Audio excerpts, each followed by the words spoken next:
Okay, हम कुछ और भी क्वेश्चंस देखते हैं सेम कॉन्सेप्ट पे बेस्ड। थोड़े से ये क्वेश्चन इमेजिन करने होंगे आपको 3D। अगर आप इमेजिन कर पाएंगे तो क्वेश्चंस को आसानी से समझ पाएंगे। अगला क्वेश्चन कुछ इस तरीके का है जिसमें कहता है कि एक हेमिस्फेयर है और हेमिस्फेयर को इस तरीके से रखा गया है end of course electric field पूरे रीजन में यूनिफॉर्म है एंड डायरेक्टेड टुवर्ड्स राइट है। यहाँ पे मैंने ये इलेक्ट्रिक फील्ड पूरे रीजन में शो कर रखा है, सबका डायरेक्शन सेम है। ओके, अब क्वेश्चन कहता है कि इस स्फीयर से लिंक्ड फ्लक्स फाइंड आउट कीजिए। देखिए, टोटल अगर पूछे तो बहुत ही आसान है, बड़ी आसानी से हम कह सकते हैं कि phi total equal to 0। But अगर क्वेश्चन ऐसा कुछ पूछता है कि सिर्फ एंटरिंग फ्लक्स बताओ या सिर्फ एमर्जिंग फ्लक्स बताओ, तो लाइक पिछले क्वेश्चन में जब हमारा स्फीयर इस तरीके से था, एंटरिंग फ्लक्स बताना बहुत आसान था और एमर्जिंग फ्लक्स का कैलकुलेशन मुश्किल था क्योंकि एरिया वेक्टर और इलेक्ट्रिक फील्ड के बीच एंगल अलग-अलग आ रहे थे। इस पार्ट में एंटरिंग के लिए भी हमारे पास जो सरफेस है, इस पे अगर electric flux E dot ds से फाइंड आउट करना चाहें तो वंस अगेन सेम प्रॉब्लम आएगा, अलग-अलग पॉइंट पे ई और ए के बीच एंगल अलग-अलग होगा। यहाँ पे हम प्रोजेक्शन ऑफ एरिया का कॉन्सेप्ट यूज करेंगे। प्रोजेक्शन ऑफ एरिया को समझने के लिए मैं बिल्कुल आसान भाषा में आपको बताऊं इमेजिन करने को। आप सपोज कीजिए कि यहाँ पे कोई एक स्क्रीन है, दीवार है और इस दीवार के सामने ये हेमिस्फीयर रखा गया है और ये जो इलेक्ट्रिक फील्ड लाइंस आ रही हैं, ये सपोज कीजिए कि रे ऑफ लाइट्स है, ऐसे कुछ लाइट आ रही है। अब इस हेमिस्फीयर का इमेज इस दीवार पे कैसा बनेगा? मिरर नहीं है, सिंपली दीवार है और दीवार के सामने ये हेमिस्फीयर रखा है, इधर से लाइट रेज आ रही हैं, तो इसका इमेज इस दीवार पे कैसा बनेगा? इमेज अगर आप देखेंगे तो इमेज में आपको सिर्फ ये वाला पार्ट दिखेगा, ऐसा कुछ इमेज बनेगा। ये इमेज आपको दीवार पे दिखेगा और यही वो प्रोजेक्शन ऑफ एरिया है जो हमारे काम का है। ओके, सो यहाँ पे अगर हम प्रोजेक्शन ऑफ एरिया लेंगे तो हमें प्रोजेक्शन ऑफ एरिया में ये पार्ट मिलेगा और ये स्फेयर सॉरी सर्कल का हाफ पार्ट होगा। सो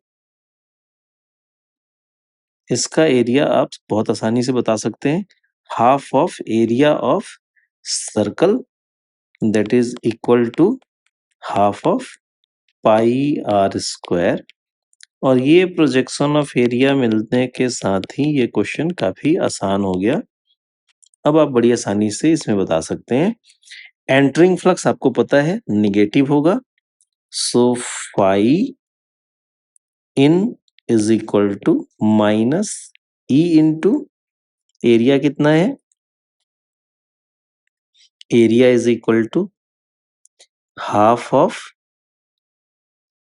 पाई r square, so it will be equal to minus E into pi r square. Emerging flux पूछता है अगर, so phi out emerging flux positive होगा, वैल्यू सेम होगी, so E into pi r square. Similar pattern पे मैं कुछ और भी क्वेश्चन बताना चाहूंगा आपको। अगर आप 3D इमेजिन कर पाते हैं तो इन क्वेश्चंस को समझ पाएंगे। अगर सपोज कीजिए आपको कोई एक सिलेंडर गिवन है और सिलेंडर किस तरीके से रखा गया है, ये सिलेंडर रखा गया है, सिलेंडर का टॉप और ये सिलेंडर का कर्व सरफेस बना दिया एंड सिलेंडर का बॉटम।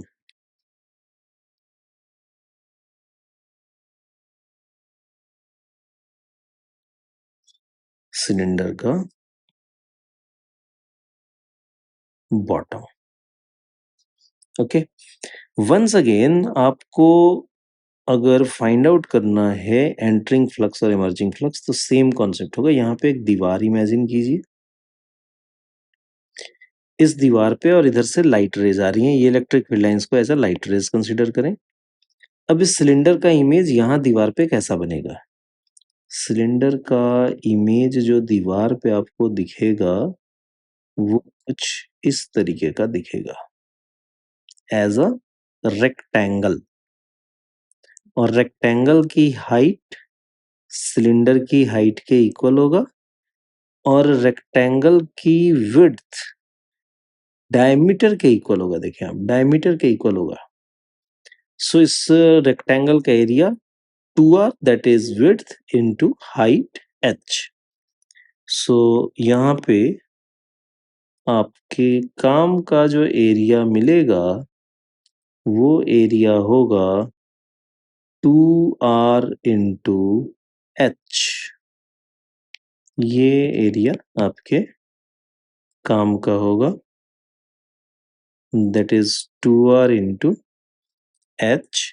और इस तरीके से आप बता सकते हैं entering flux is equal to minus E into 2r into h। emerging flux will be positive E into 2r into h। Similarly एक और क्वेश्चन मैं कराना चाहूंगा। मेरा मोटिव है कि आप 3D इमेजिनेशन भी जरूर अच्छी रखें। तो इस बार एक अगर हम कोन कंसिडर करते हैं, एक कोन गिवन है क्वेश्चन में और इस कोन से लिंक्ड फ्लक्स बताना है आपको। ऑफ कोर्स टोटल तो 0 होगा, बट हमें बताना है एंटरिंग फ्लक्स कितना और एमर्जिंग फ्लक्स कितना। सेम प्रोसेस यहाँ पे इसके दूसरे साइड में एक वॉल इमेजिन करें, इधर से लाइट रेज आ रही हैं। अब इमेज जो बनेगा इस वॉल पे वो कैसा दिखेगा? Image will be like a rectangle. Yes, हाँ जी, बहुत अच्छा समझ ले रहे हैं आप, गेस कर ले रहे हैं, बहुत अच्छी बात है।